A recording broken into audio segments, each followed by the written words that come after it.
Oh, goody, goody, goody. We are finally ready to play the actual game with all of our stuff and all of the great things that make Metal Gear Rising: Revengeance such a delight. A delight upon the world of gaming. So, last time on Metal Gear Rising: Revengeance, we were sent to protect a guy named Namani, who was the Prime Minister of some African country. He's dead now, so we failed horribly, but we got to meet Jetstream Sam, so I say that was a pretty good day overall. But, so now we get... Oh, hey Boris. Glad to see you helped me out last time, but unfortunately you won't be able to drive out and save my ass again.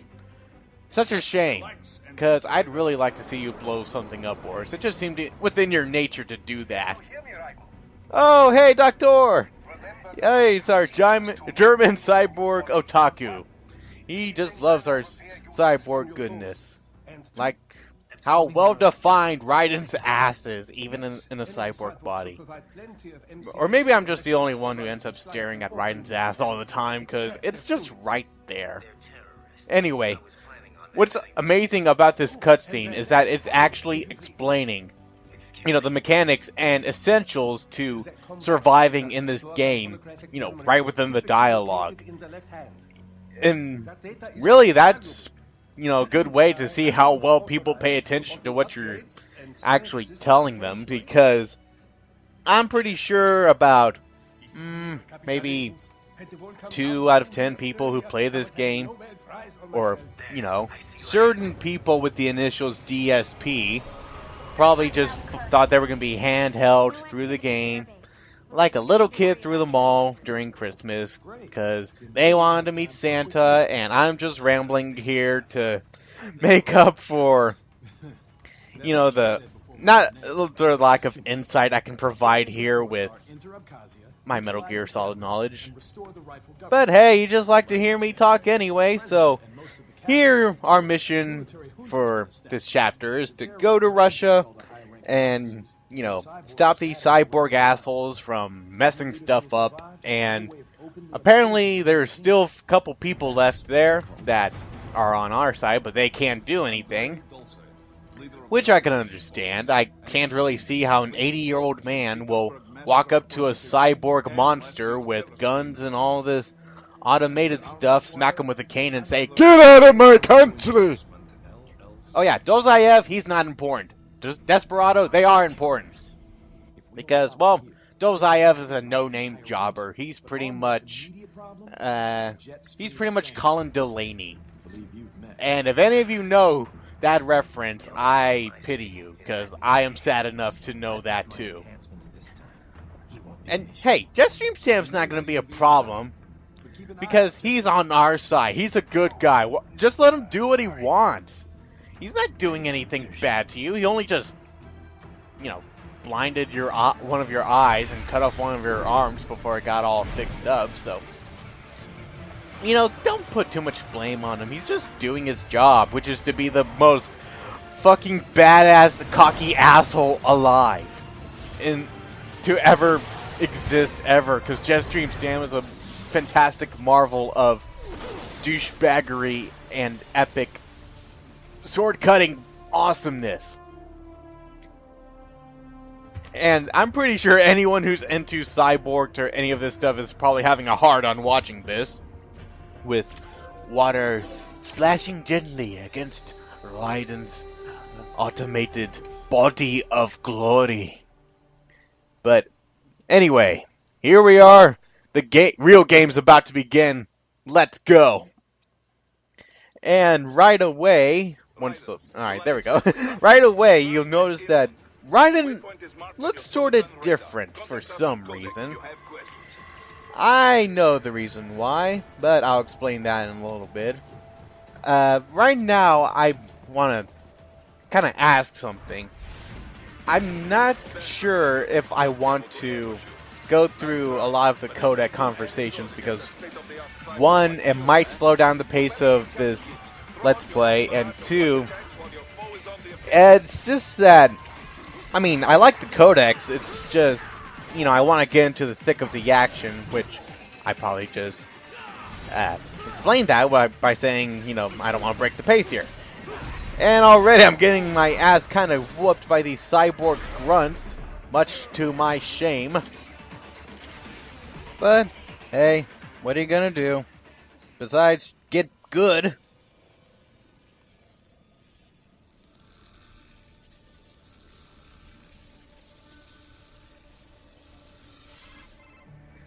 So, something I never really got, though, and you probably noticed this more during Raiden's big intro to this, but what is up with the barcode on Raiden's forehead? I don't know, it just seems really, really weird. Oh yeah, they packed the power... Yeah, they packed the power of a jackhammer to every limb. But unfortunately, they give them the wrestling skills of Goldberg. They also have the intellect of a high school dropout, so this is not to their benefit here. And yes, if you're wondering, that coffee is going to be a running gag. And I am not sure why they even have it, but hey, it's Hideo Kojima. I'll deal with it. So, SOP, I'm pretty sure that means Son of Patriots, Sons of Patriots. Whichever, I think it was a group in Metal Gear Solid 4 exclusively. I don't know. I'm not well versed in the lore of MGS, but hey, as long as I get to cut down these walking vending machines that are gonna make our good friend Kevin here act like a goofy ass vampire, I'm not gonna complain too much. They sow their fate when they took this job. Well, maybe they didn't want to take this job. Maybe they were just brainwashed. You ever think of that, Raiden? But who knows? Maybe this is foreshadowing some kind of change for Raiden. And I am not making this sound any more interesting than it should be. But whatever. We cut down these guys, and now we're gonna head to the oil refinery to find this Dozhaev vassal and give him what's for. Maybe. So, recently, I bought Bully Scholarship Edition for Xbox 360 digitally. I might do a Let's Play of that, I'm not sure yet, but something I noticed within Bully Scholarship Edition, besides the new missions, different characters you see, and all of that, is one, just how much I hate Gary Smith. And I realized that when I played the PlayStation 2 version. But, yeah, Gary Smith is a fucking asshole. I wish to stab his scrawny little neck with a high-frequency blade, because that'd just be the greatest thing in my eyes. But, also, when I played Bully Scholarship Edition, I also remembered a couple of favorite things I like from the game. Usually dialogue from the characters. And probably one of my most favorite lines ever would be, Russell likes to hurt people for peace. And that right there, it just tickles my fancy for whatever reason. Probably because it's this big, hulking behemoth of supposedly a kid who should be in school. And he is pretty much the Incredible Hulk, but brown-haired, crazy kid. And something I know. Oh yeah, I just remembered. So, remember what I was saying earlier about why Raiden was looking so different? Well, that's part of the customization system of this game, which is pretty straightforward. Simply, you exchange what points you got, and you buy upgrades and whatever you want with them. And what I have right now for Raiden, before I change it, is his Desperado cyborg customization, which is only aesthetic. It's just to make him look different, you know, kind of break the monotony of his normal colors. And then his hair, why it's so white, dirty blue, whichever you want to call it. The game defines it as white, but anyway, you can equip different wigs to Raiden, and each have their own properties, and the one I'm going to equip gives you infinite ammo for your sub-weapons. And it also gives you all of the weapons right there. So you don't have to go around and search for different homing missiles, grenades, boxes, barrels, or whatever. And if you notice when I was going through the main weapons, that my high frequency blade, maybe. But Jetstream Sam's Muramasa blade, oh my god, it is glorious. I love the Muramasa blade. It is... why would you ever want to go back to your rinky-dink high-frequency blade? The Muramasa kills it. Oh yeah, and something you also see throughout the game, you'll have to save civilians. I just got this guy killed. Hooray for me, I'm a hero. But the reason I just restarted there is that this is just something weird with me when I play video games. Like, of course, no one likes to lose. They, want to, win. But me, when I suffer a setback, I like to, or I just have a habit to, just go back and try again and go until I get the desired result. Which I end up doing a lot here in Metal Gear Rising Offline. But anyway, so augmentation mode helps you scope out different enemies in the areas, pretty much giving you the correct opportunity to stealth kill them and take their spinal goodness. And it really helps you out a lot, but you gotta be careful with how you approach it, because they could just turn around right on you, spot you, and be like, "Holy shit, it's a cyborg man! Now get him!" But also, there have been a couple of times where I just went right past these guys, and they just stand there like a bunch of dumbasses. And it is so glorious to look at. And, yeah, just cut off the head. He doesn't need it anymore. But, oh gosh, blade mode is just so fucking good. Just slicing your enemies into tiny little chunks of cyborg death meat and spray their cyborg juices all over the sidewalk. So, I can understand why that guy was, caught where he is. Could have been just walking the street trying to find a way out, but what was he doing though? Like, what was he trying to do in the city before these cyborg jerk-offs went, "Hey, you can't be around here! We come to shoot you now because we're evil! Ha ha ha ha! Because we got a big cow mech too! So we're gonna shoot you and then we're gonna take over this country! We don't know why we're doing this! We thought we should win public support, but hey, this is just some crazy shit here!" Oh god, I'm so sorry for that. So, once you start really getting deep into the game, you're really gonna love to depend on your parries, because they're really the only things that can save your ass sometimes, even when I'm jamming on that button trying to parry, but I just feel like, why is it not registering? But really, I think it's just because they caught me in my frames, yo. My right and frame data for Metal Gear Rising catches me off guard a lot. Oh, and speaking of fighting games, I might be doing some other games to play online, play with some people. So, if you want to fight me, kick my ass, and I'll show it off to the world to see, just send me a private message somewhere on my YouTube, or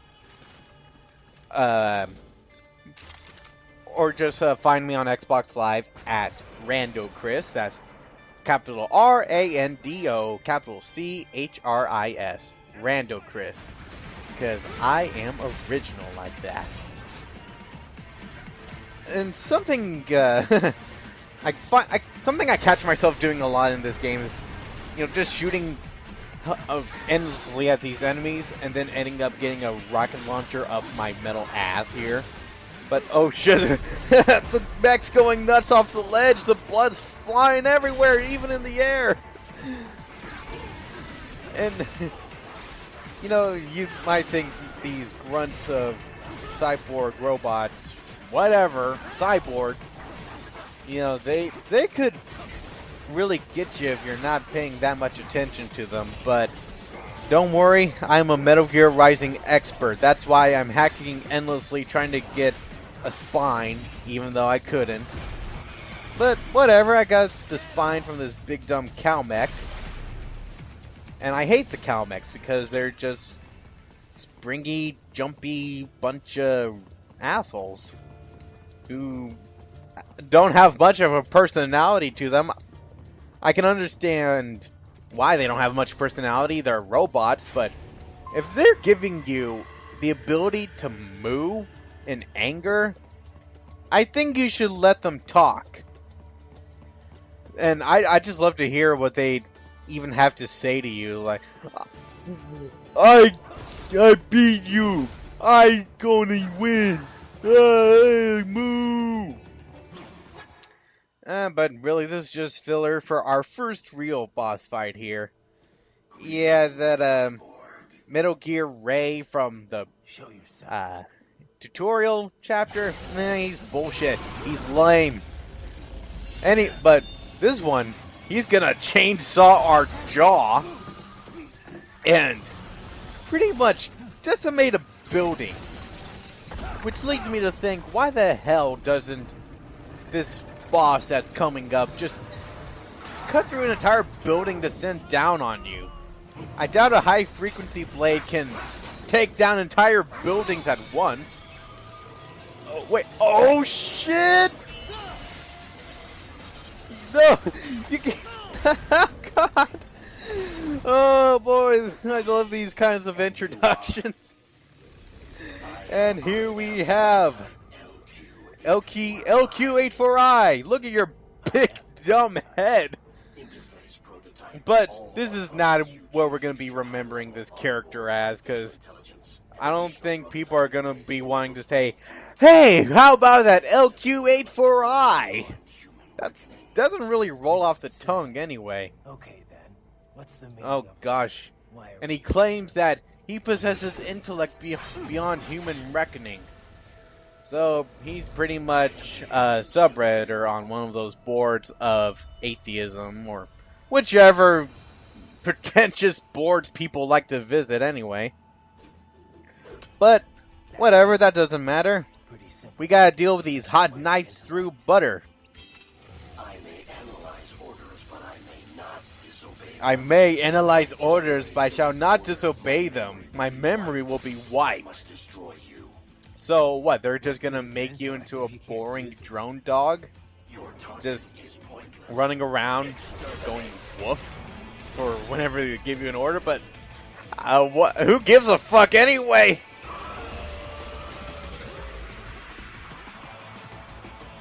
I am my own master now, but fear not, the Blade Wolf. I will be your true master, and I'll teach you respect. And if you're wondering what just happened, I went Jack the Ripper mode on him, and I am just killing this poor cyborg dog. How could I be so cruel?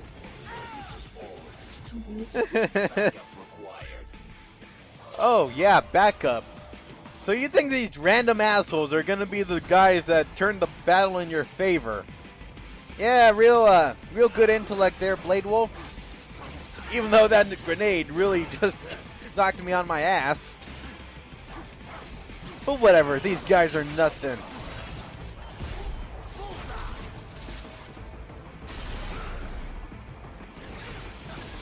Oh man, I just love that spinning kick combo. It just feels so good and just deals a lot of damage, but I don't think I'm going to need it to finish this fight, because I think this is going to be ending early here. Yeah, look at him, I'm already killing him! And he's begging for mercy! Why would you be begging for mercy, you silly dog? Just hack in the same direction. You'll cut something eventually. And just for that, I got 2 achievements. I don't know how amazing that is, though. Oh, man. That fight just went a lot more quicker than I thought it was going to be. Freedom undefined. What would an AI know about freedom? Well, probably nothing. And he just blows up. Yeah, that happens. Poor Blade Wolf.